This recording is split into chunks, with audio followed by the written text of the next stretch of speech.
I want you to picture something. You're standing in the heart of Florence, the year 1400. The air is thick with the smell of spices from the Mercato Vecchio, the shouts of merchants, the laughter of children running across the piazza. Above you, the stone towers of the Palazzo Vecchio pierce a sharp blue sky. Far below, the Arno River glitters in the Tuscan sun. It's a breathtaking city where art and commerce blend into a living masterpiece. But don't let the beauty fool you. Beneath that beautiful veneer, this is a vicious political battlefield. There is no king here. There is no throne. This is a republic, which means every decision is made by committee, by secret alliances, and by dark conspiracies. Now, imagine a family. They aren't aristocrats. They aren't warlords with massive armies. They are bankers. Their weapons weren't swords and armor. Their weapons were accounting books, clever loans, and an invisible kind of power the world had never seen before. Soft power. The ability to control not through violence, but through influence, culture, and charm. The Medici. How? How does a family of bankers turn money into an empire, art into a weapon, and control a nation, all while pretending they aren't? That is the story we are digging into today, the Medici, inventing soft power. We're focusing on the golden trio, Giovanni, the founder, Cosimo, the grand architect, and Lorenzo, the master of the game, and we will watch as it all comes crashing down in a bonfire of religious fury. This isn't just history. This is a lesson in what power really is, how it's built, how it's held, and how it's challenged. So join me. Let's step into the world of the Renaissance Godfathers.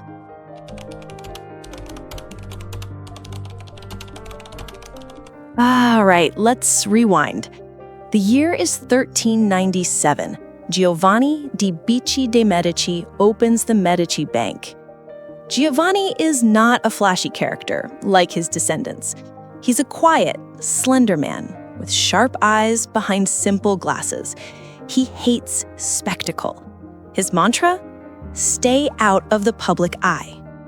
In a city where rival families like the Albizzi or the Strozzi were flaunting their castles and throwing lavish parties, Giovanni lived simply. He wore dark wool robes and spent his days in a modest office where the smell of ink and parchment mixed with the click-clack of the abacus. But don't mistake him for just some banker. In the early Renaissance, banking wasn't a safe, modern business. It was a high-stakes, high-risk game where money flowed like the Arno, and one mistake could drown your entire family. Banking had a second, even bigger problem. The Catholic Church forbade usury, charging interest, calling it a mortal sin. The Bible said you couldn't make money from money. So, how did Giovanni walk this tightrope? He used sophisticated loopholes. Instead of interest, he charged fees for services like currency exchange or risk insurance. If a lord in Milan needed 1,000 florins, Giovanni would add a handling fee or a currency conversion charge that made him a profit without technically breaking God's law. This was soft power in its purest form. turning a religious restriction into a business opportunity, making clients feel serviced, not exploited. He built the Medici Bank into the most trusted financial empire in Europe, with branches in Rome, Venice, London, and Bruges. His clients weren't common people. They were lords, popes, and kings. But Giovanni wasn't just lending money. He was lending influence. He'd offer lower rates than his rivals, but in exchange, he collected loyalty and information. Imagine a merchant sweating, begging for a loan. Giovanni wouldn't just give him cash. He'd offer advice, make an introduction, and slowly turn that person into an ally. His network spread like roots deep into the soil of Europe. Now we come to the gamble that changed history. A bet so wild, it makes a Vegas high roller look timid. The year is 1378. The Catholic Church falls into the Great Schism, a total crisis of faith. You have 3 men all claiming to be the one true pope. Europe is split. The Vatican is in chaos, and money has become the deciding weapon. While other banks pulled back, terrified of the risk, Giovanni saw his opening. This is where a character enters the story. Baldassare Cosa. This guy was not a pious man. He was a notorious former pirate, a killer, a gambler known as the Devil of Naples. Born to a poor, noble family, Cosa commanded a fleet of pirate ships, robbing merchants and slitting throats. He then reformed and joined the church, but his ambition was still razor sharp. He wanted to buy the papacy, but to do that, he needed money. A lot of money. Giovanni, ever the calculating opportunist, meets Cosa in a candlelit back room in Rome. Cosa, with his gruff pirate's voice, lays out his plan. Bribe the cardinals, buy the warlords, take the throne. I will fund you, Giovanni says, his voice calm. But in return, when you are Pope, the Medici Bank will be the exclusive bank for the Vatican. This was an insane gamble. If Cosa lost, the Medici were bankrupt, finished. But if he won... The drama comes to a head at the Council of Constance, a massive event where all the powers of Europe gather. Cosa, fueled by Giovanni's cash, bribes, threatens, and persuades. Whispers fill the halls. Cosa is a devil, but he has the money. And he wins. He becomes Pope John XXIII. Europe is stunned. They call him the Pirate Pope. But the story doesn't stop there. Just a few years later, in 1415, Cosa's enemies rally. He's arrested, tried at the council, and deposed. He's thrown in a German castle. It looks like Giovanni lost everything. His massive loan just went up in smoke. But this is where the real soft power kicks in. Giovanni does not abandon his failed ally. He quietly, patiently pays the massive ransom for Cosa's release. He brings the disgraced ex-pope back to Florence and gives him a place of honor in his household. He even commissions a magnificent tomb for him after he dies. Why? Because loyalty was worth more than money. It sent a message to all of Europe. Do business with the Medici, and we will protect you, even in defeat. It was a PR masterstroke. By showing loyalty to a failed pope, he secured the business of the new pope, Now, the Medici weren't just a bank. They were God's bankers. They managed the Vatican's finances, collected taxes from all over Christendom, and influenced religious policy. Soft power was born. Giovanni had turned money not just into goods, but into souls and loyalty. On his deathbed in 1429, he calls his son, Cosimo, to his side. The room is heavy with the smell of herbs.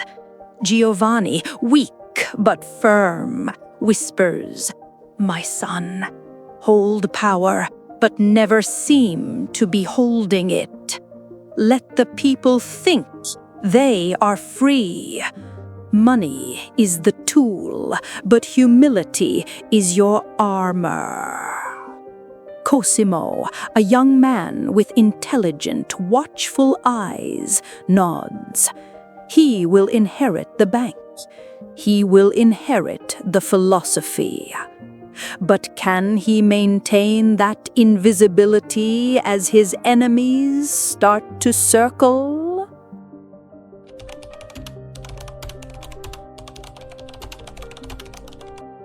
Cosimo de Medici, born in 1389, is the perfect evolution of his father. He's not just a quiet banker hiding in the shadows. Cosimo is a true scholar, a collector with a personal library of thousands of rare Greek and Roman manuscripts. He's a master strategist. He reads Plato and Cicero like they're textbooks, speaks flawless Latin, and surrounds himself with humanists like Marsilio Ficino, whom he pays to translate the classics. But behind that refined exterior, that quiet smile and those intelligent eyes, is a man who is ruthless when necessary. He didn't just inherit a bank, he turned it into a machine where every loan was a string of loyalty. His greatest enemy was the Albizzi family, the old money aristocrats of Florence. Their leader, Rinaldo degli Albizzi, was a tall, arrogant man who dripped in gold-embroidered silk. He saw the Medici as new money, vulgar upstarts, unworthy of power. Their conflict wasn't just personal. It was a war between the old world and the new. Imagine this scene. In a meeting of the Signoria, Florence's ruling council, Rinaldo once sneered at Cosimo, "You think your money can buy noble blood? We Albizzi built Florence from Roman stone. You are the descendants of sheep herders." Cosimo, calm as ever, replied, "Blood may flow, but money endures." This was the last straw for Rinaldo. He began to plot. He envied Cosimo's influence, especially after the Medici became God's bankers. "That moneylender is buying the soul of Florence," Rinaldo would rage in secret meetings, bribing officials, and spreading rumors that Cosimo was plotting to overthrow the Republic. In 1433, the trap was sprung. Rinaldo manipulated the council and accused Cosimo of treason. Picture the scene. Soldiers burst into the Palazzo Medici. Cosimo's arrested, dragged from his home, and locked in the Alberghetto, a tiny, damp cell at the top of the Palazzo Vecchio. The cell is just a few feet wide with a straw cot. From his window, he can hear the winds howl and the shouts of the crowd in the piazza below, debating his fate. "Kill him," they yell. Cosimo refuses all food, terrified he'll be poisoned, a reasonable fear in an age of conspiracy. Is this it? Is the Medici Empire over? But Cosimo doesn't panic. He uses soft power. He knows his jailer, Federico Malavolti, is a poor man with a large family.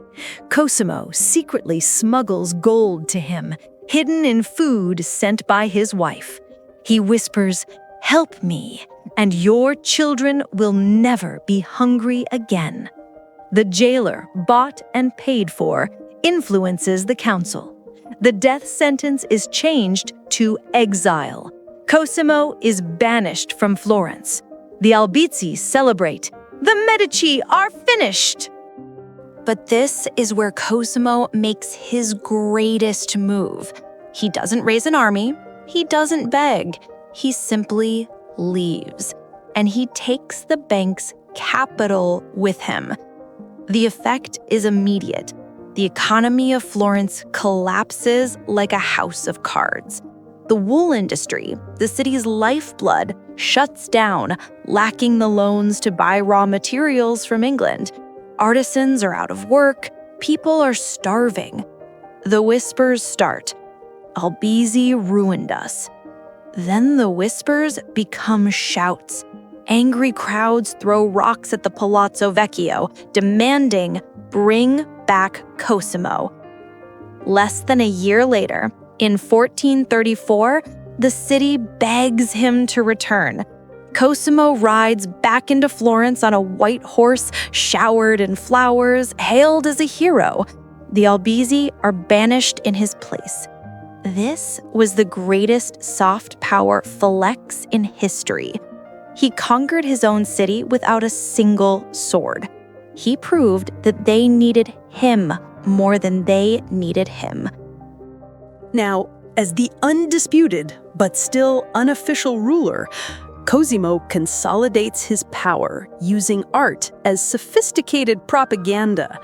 He gets the title Pater Patriae, Father of the Fatherland. He starts with the Duomo, the great cathedral.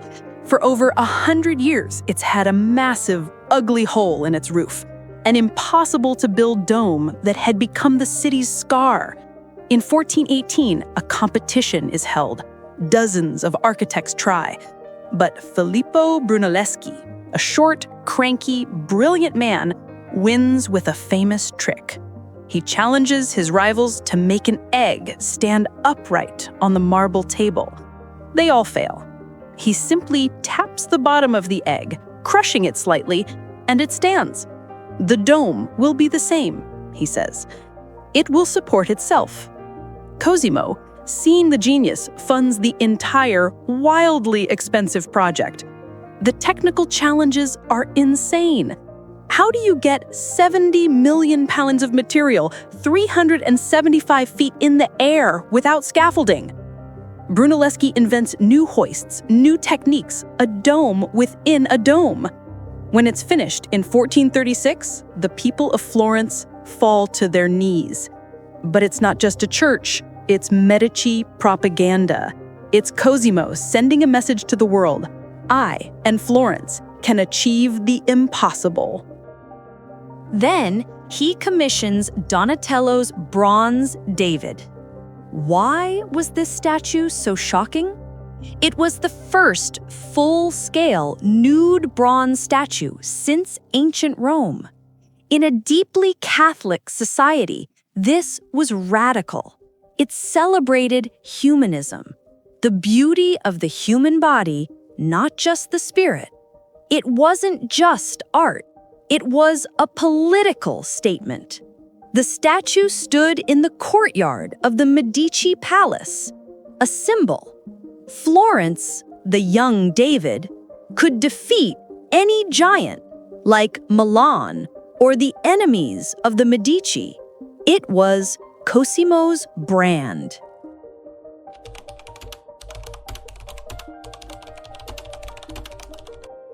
Lorenzo de Medici, born in 1449, is Cosimo's grandson and the absolute pinnacle of soft power. They call him Il Magnifico, the Magnificent, and he is. He's a brilliant poet, a magnetic personality, a diplomat who could charm the devil himself. Unlike his grandfather, Lorenzo doesn't hide. He is Florence. He throws lavish public festivals, writes poetry, and turns the Palazzo Medici into the cultural center of Europe. But in 1478, this all comes to a head. It starts with a rival, Pope Sixtus IV, a cold, ambitious man, hates Lorenzo. Why? Because Lorenzo refused to grant the Pope a loan to buy a territory for his nephew. In anger, the Pope moves the entire Vatican bank account from the Medici to their rivals, the Pazzi family. This is a declaration of war. The Pazzi, a rich but jealous family, see their chance. They conspire with the Pope to do the unthinkable: assassinate Lorenzo and his younger brother, Giuliano. The plan is hatched in secret with the Pope's blessing. The location? Not a dark alley. The Florence Cathedral, the Duomo. The time? Easter Sunday, at the climax of High Mass. Picture the scene. The Duomo is packed with thousands of people.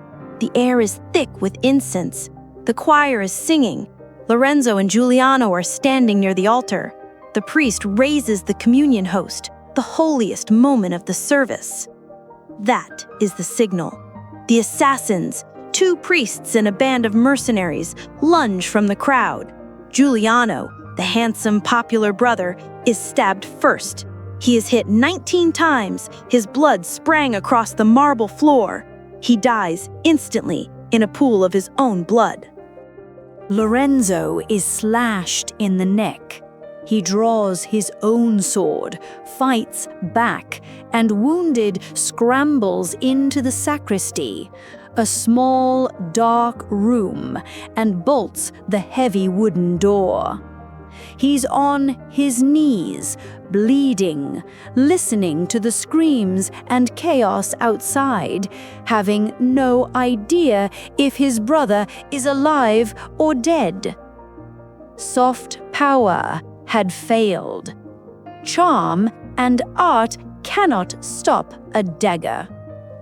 Lorenzo emerges not as a poet, but as a lion. The people of Florence, loyal to him, hunt down the conspirators in a bloody rage. And this is where the mask of the magnificent ruler comes off. The revenge is swift and brutal. The conspirators are dragged through the streets. Archbishop Salviati, one of the masterminds, is captured. He is hanged immediately from the windows of the Palazzo Vecchio, still wearing his bishop's robes. The gruesome image of the archbishop swinging in the Tuscan sun is a message of hard power. Lorenzo has learned his lesson. Soft power must be backed by an iron fist. With his control now absolute, Lorenzo ushers in the true golden age. He doesn't just give money, he has taste. Botticelli paints the birth of Venus under his patronage. Leonardo da Vinci trains in a workshop he funds. And the most famous story, Lorenzo discovers a teenage boy, Michelangelo, sculpting in his garden. Lorenzo admires his work, but critiques a statue. Michelangelo, determined, immediately takes his chisel and breaks the statue's teeth to fix it. Lorenzo, impressed, invites the boy to live in the palace and treats him like a son. This is the paradox. The greatest art of the Renaissance was born from this moment of brutal violence.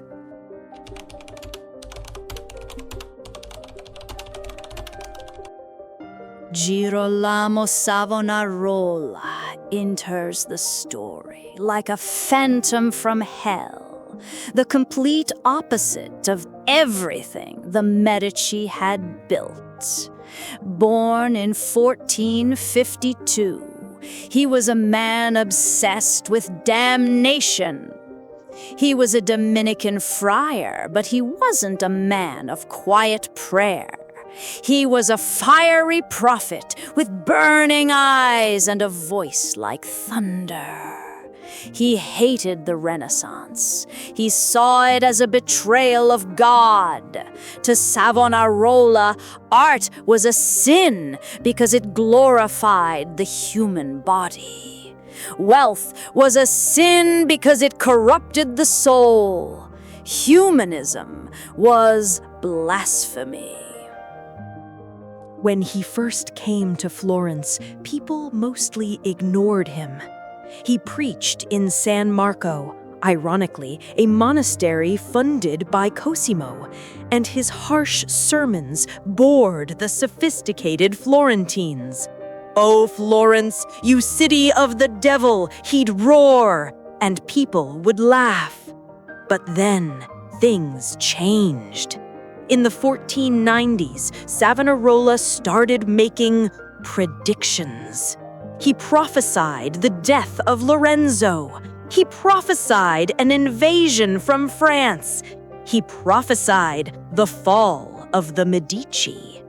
And when these things started to come true, the people, growing tired of the elite's wealth, started to listen. His sermons became performances. He'd stand on the pulpit, his voice cracking with rage, describing the fires of hell so vividly that people would faint in the aisles. "You who worship gold and paintings, God will send a foreign king to scourge you," he'd scream, and the crowds would weep and beg for forgiveness. In 1492, Lorenzo the Magnificent dies, tormented by a long, painful illness.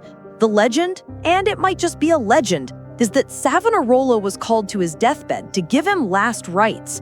Lorenzo, pale and weak, begs for absolution. Savonarola, standing over him, refuses. "You will be damned," he supposedly cursed, "to the pits of hell." With Lorenzo gone, the power vacuum is exposed. His son, Piero, takes over. They call him Piero the Unfortunate, and it's a kind name. He had all of his father's arrogance, but none of his intelligence. In 1494, Savonarola's prophecy comes true. King Charles VIII of France invades Italy with a massive army heading for Naples. As they march through Tuscany, Florence panics. Piero, instead of negotiating or fighting, panics. Picture this. Piero, dressed in his silk finery, rides out to the French camp. He gets on his knees in the mud in front of the French king and just gives away the keys to Tuscany's most important fortresses for free, without a single shot fired. The people of Florence are disgusted. This is not just weakness, it's betrayal. They rise up in a rage, stone the Palazzo Medici, and chase Piero out of the city. The Medici are exiled. And who takes power? Girolamo Savonarola. He transforms Florence into a rigid, joyless, fundamentalist state. Moral police, squads of fanatical boys roam the streets, breaking into homes, seizing sinful items. Women are forced to wear drab clothes. Festivals are banned. This all culminates in 1497 with the Bonfire of the Vanities. Imagine the scene. In the central Piazza della Signoria, Savonarola builds a massive 7-story-high pyramid. His followers, in a frenzy, drag thousands of items from their homes. Pagan books, romantic poetry, mirrors, makeup, playing cards, musical instruments, and priceless paintings, including, it said, works by Botticelli himself. They light the fire. As the smoke blots out the sky, the crowd chants hymns. This is the symbolic destruction of the Medici legacy. The art, the culture, the beauty, the very definition of their soft power is reduced to ash by a wave of fanaticism. But the wheel always turns. Savonarola goes too far. The people get tired of the misery.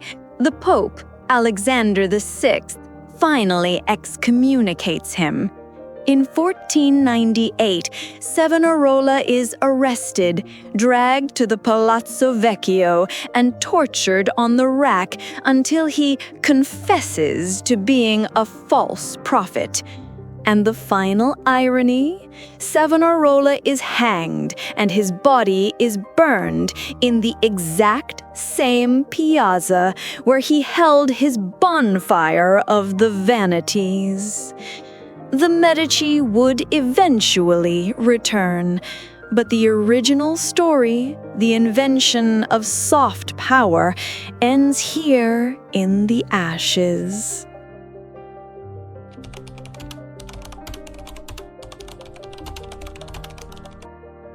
So let's recap the journey.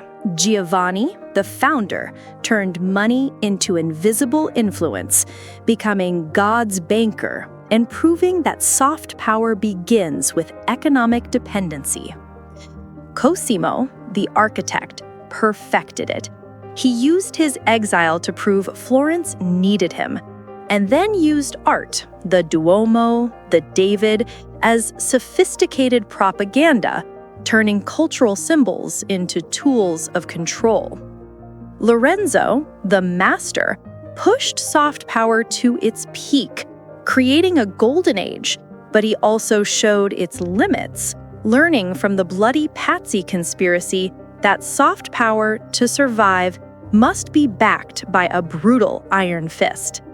And Savonarola, the fanatic, was the tragic backlash, the fire that rises from the shadows of that same golden age. So, back to our original question. What is the Medici legacy? Were they ruthless godfathers who manipulated a city with money and violence? Or were they the greatest patrons in history who lit the spark of the Renaissance? The real answer is they were both. They invented soft power, that seductive, invisible force of culture and influence. But they were also willing to use blood to protect it. That is their paradox. And the soft power they invented is more alive today than ever. Think about it. The tech corporations that define our world, Apple, Google, they don't rule with armies. They rule with brands, with culture, with an ecosystem we depend on, just as Florence depended on Cosimo. Think of social media. It wields global influence, but it also creates its own shadows, division, and the fanatical rage of modern-day Savonarolas. Are we living in a new golden age, or are we just building the bonfire for the next one? That's the question the Medici leave us with. Thank you for joining me on this journey. History is never really in the past. It's a mirror. What do you think? Were the Medici mafia or geniuses? Let me know in the comments.